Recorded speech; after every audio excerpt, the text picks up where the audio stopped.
What's going on, YouTubers? It is your boy, Alyx, man, back again with a commentary video, an audio commentary video. Some of you might remember a video similar to this one back in 2010. I believe it was titled My Top 10 Future WWE World Champions. And you know what? I decided to redo that very same list because some of them have actually become world champions. Now, not all of them apparently have made it, because I'm not going to lie to you, I've only gotten 4 out of the 10 that I felt were going to be WWE champions, but apparently they didn't. I mean, let's look back at the list that I had. Number 1 on the list was Daniel Bryan, and dear God, did he ever make it to the top. I mean, not only is he a 1-time World Heavyweight Champion, but he is now a 2-time WWE Champion, possibly going to be a 3-time WWE Champion in the near future. That is awesome. Big Ezekiel Jackson, that didn't work out so well, now did it? Alberto Del Rio, yes, he is both a WWE and a World Heavyweight Champion. Montel Vontavious Porter, MVP, didn't quite make it. John Morrison didn't quite make it. Drew McIntyre didn't quite make it. Kofi Kingston, not really. Wade Barrett, Christian, yes. And The Miz, yes. So yeah, 4 out of 10 I got right, 6 out of 10 I didn't quite get. You might see some familiar names return to this recent list. So with that said, let's go ahead and get into my 2013 Future World Champions list. First up, coming in at number 10 is Big E Langston. Now, some of you might know how I feel about Big E Langston when it comes to his microphone skills. I think his microphone skills suck. Not gonna lie, don't feel sorry that I said it. I'm sorry, his microphone skills leave a lot to be desired. And when I look at a guy like Big E Langston, he comes across as like this big, muscle freak, destruction machine. And then when he talks, I feel like I'm listening to Carlton from Fresh Prince. It doesn't fit the image of what he looks like. That's the same problem that Bobby Lashley had and others had. You know, even Brock Lesnar to a certain extent.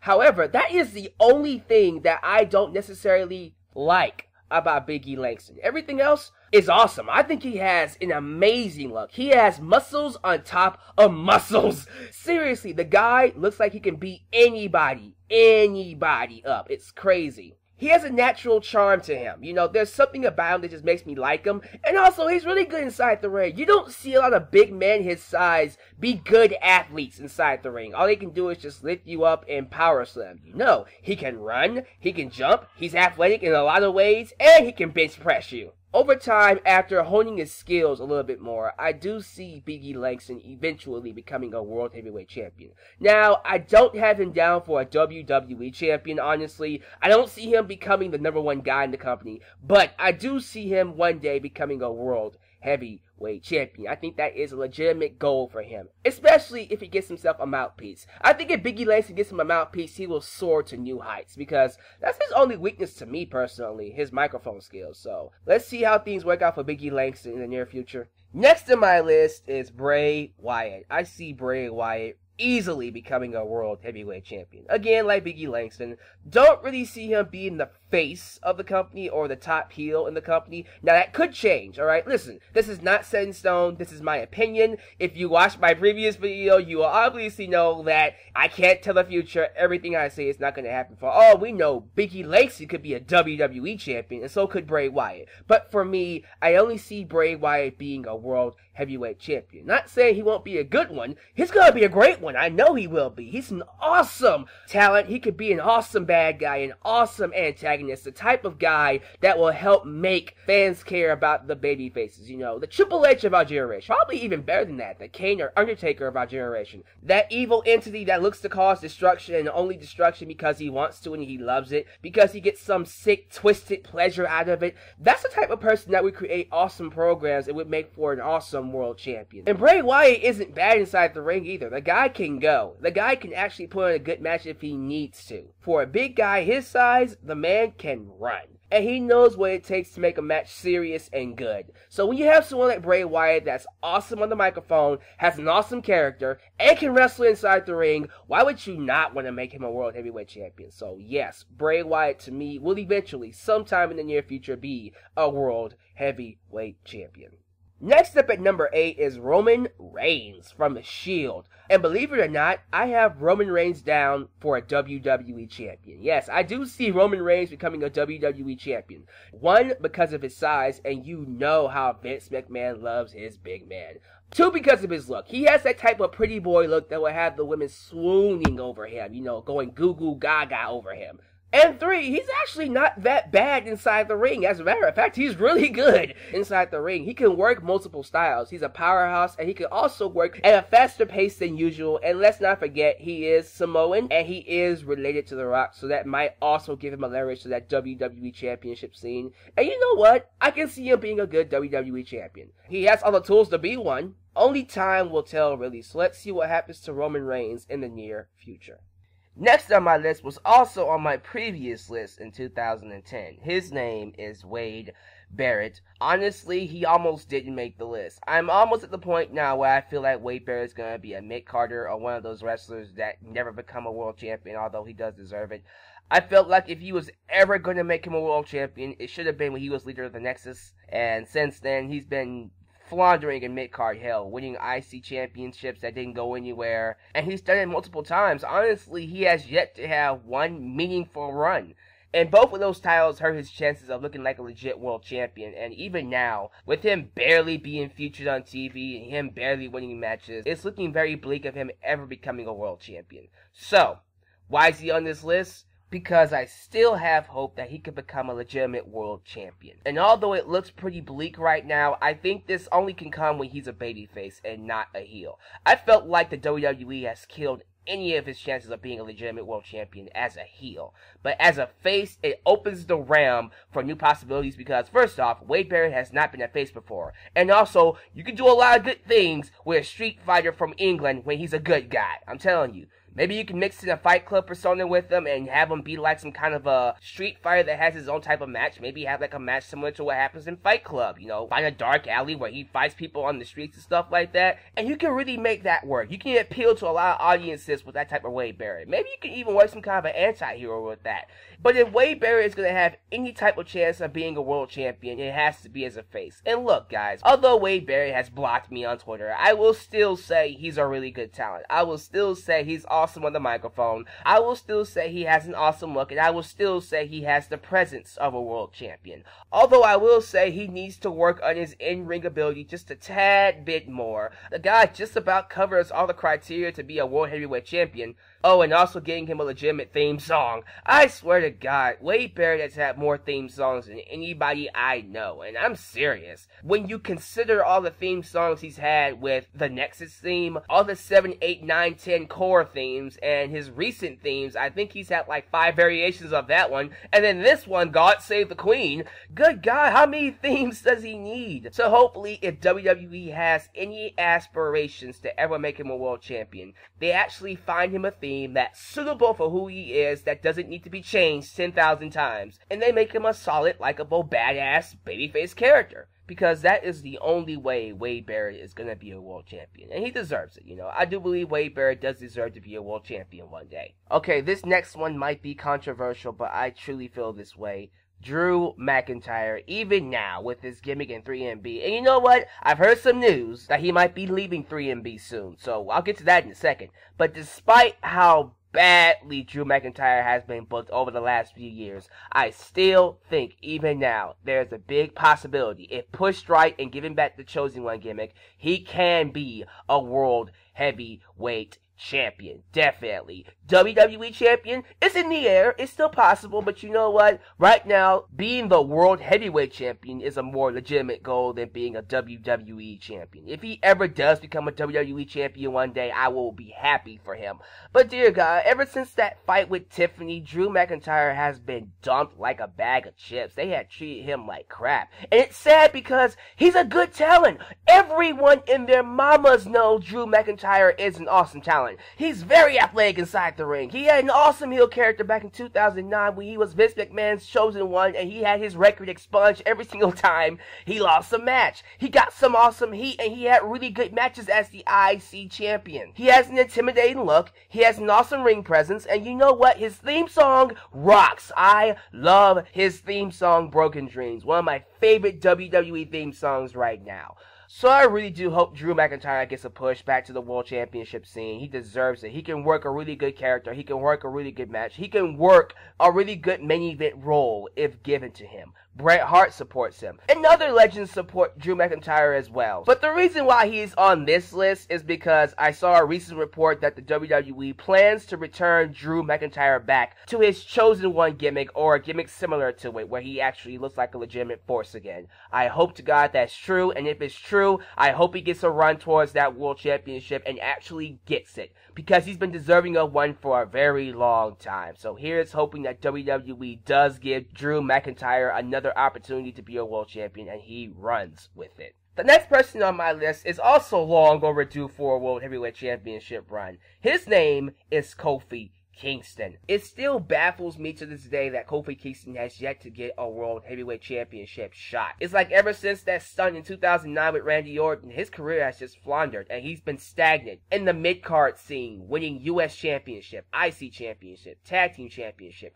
rinse and repeat, US Championship, IC Championship, Tag Team Championship, rinse and repeat, and he's been stuck there since 2009, since the feud with Randy Orton. That's sad. I hate that. I think most of the wrestling fans nowadays love Kofi Kingston. They just don't feel confident in him ever becoming a world champion because he hasn't gotten an opportunity, and when he does, he loses. And I think if the WWE was to only give him more opportunities, not saying give him a strong feud, I say give him an opportunity to be a world champion, he will take that and run with it and show you guys that he deserves to be in the main event scene. Because God knows Kofi Kingston does. Especially when it's just for the World Heavyweight Championship. Now, do I see him becoming a WWE champion? That is also a possibility. It's a bit too soon to determine that, but I do see him being a WWE champion with a little bit more growth in his character. But right now, I only have him down for a World Heavyweight Championship, and right now, that is the main goal. Get to the World Heavyweight Championship first, run with that, and then maybe that will determine if he's ready to be a WWE champion. So I do hope eventually Kofi Kingston gets an opportunity to be a world champion because he deserves it. He's been busting his ass for how many years in that mid-card scene. He's won all the championships he needs to win, so there is no reason why he shouldn't be going for a world championship. Any world championship. He's had multiple good matches with pretty much everybody and anybody he's faced. He's actually a good speaker. He's solid on the microphone, and I feel like if WWE was to showcase that more fans would see that as well and have more of a reason to get behind him. And yes, I've said this before. The night Kofi Kingston gets a world championship shot on any pay-per-view, I will spend my money to see it. You have my word on that, WWE, and I will not go back on that because I believe Kofi Kingston deserves to be in the main event and deserves to be a world heavyweight champion, possibly a WWE champion. Now, before I get into the top 4, I do want to mention Dolph Ziggler. Now, officially, he's not on this list because, one, he was already a world champion. He's a 2-time world heavyweight champion, and he's gotten multiple title shots at the WWE championship. And besides, he's already an established main attraction as it is, so it's not like he needs to be pushed or needs an opportunity anymore. But I do want to say I do see Dolph Ziggler becoming a WWE champion one day. I think there is still a lot of room for Dolph Ziggler to grow, and when he reaches his peak, the guy is going to soar to new heights and eventually get that WWE championship. I do want to mention that. Although he is officially not on this list, I do believe he will be a WWE champion. Okay, time to get into the top 4. And guys, I'm just going to let you know right now, all 4 of these wrestlers I have down for both the World Heavyweight Championship and the WWE Championship, so you won't even have to ask. Number 4 coming up is Antonio Cesaro. My God, is this guy an awesome wrestler. He is everything the WWE could want and ask for. Great wrestler, great personality, great look, great in-ring presence. He has charisma. The crowd loves him. Even when he is a heel, he's entertaining. Although I will admit his previous gimmicks didn't work out very well. You know, the whole anti-American and the whole 5-7 language guy. To me personally, those gimmicks wasn't really clicking, and the whole anti-American thing was just very played out, and I didn't think he was going to go very far with that. However, what he's doing with the Real Americans right now is working very well. As a matter of fact, I think he's one of the main reasons why the Real Americans is actually over right now. And that giant swing he does is awesome. By the way, there's another move he does called the UFO that's even more awesome. He has a ton of awesome moves that he hasn't showcased yet, and probably will not showcase until he becomes a babyface, and I cannot wait until the day he becomes a babyface. Anyways, that giant swing he does, if WWE is not careful, they're going to inadvertently turn him into a babyface, because there is absolutely no way anybody can watch him spin a 200, 300, 400 pound man around in circles in like 100 full rotations and not like that. Cesaro is crazy strong. He is freaky strong. We talk about Mark Henry being the strongest man to wrestle. I think Cesaro can actually match him in strength. I'm not even kidding. The guy is a freak of nature when it comes to deadlifting people. And the guy is capable of putting on some awesome matches. Even now, his match with Daniel Bryan and his match with Sami Zayn on NXT remain some of the top matches in WWE in 2013. So all that's left for WWE to do is give him the green light. They have to decide to book him strong. They have to decide to let him get over, and they have to decide to let him win the championship. So let me tell you something. The day Cesaro wins a World Heavyweight Championship or a WWE Championship, expect some goodness to come out of that run. Because I can easily see Cesaro reaching the level of a Daniel Bryan and a CM Punk by himself. If nothing else, on his in-ring ability alone. Because that guy is an awesome wrestler. And you guys know how I feel about awesome wrestlers making it to the top. So yes, I am in full support of Cesaro being a World Heavyweight Champion or a WWE Champion one day. Next on my list is Damien Sandow, coming in at number 3. Yes sir, this one is another one. Damien Sandow is an amazing talent in more ways than one. The intellectual savior of the masses on the microphone, inside the ring, backstage, and segments. When they give Damien Sandow some good stuff to work with, the guy makes it work. The guy is awesome. And to be honest with you, I don't really see this intellectual savior gimmick lasting very long, and I'm kind of happy with it. They're kind of doing with Damien Sandow what they did with Triple H when he first came in. They gave him a gimmick that kind of really didn't suit him, but let him be himself, and he ran with it. And you know what? I'm not even saying this doesn't fit Damien Sandow, but I think down the line when we see more of him, we'll see an even better gimmick from him, and he will be an even bigger star for the company. And when he hits that full potential, I see him winning multiple championships out the ass. The WWE Championship for sure, and definitely the World Heavyweight Championship. I see him getting that championship this year. Before the year even ends, I can almost guarantee you he will be a World Heavyweight Champion. I can almost guarantee you. I'm not going to guarantee you, but I see it happening very soon, especially with this intellectual savior gimmick. But down the line, when we get more advancement in his character, when we see him in more feuds, when we see more of Damien Sandow come out,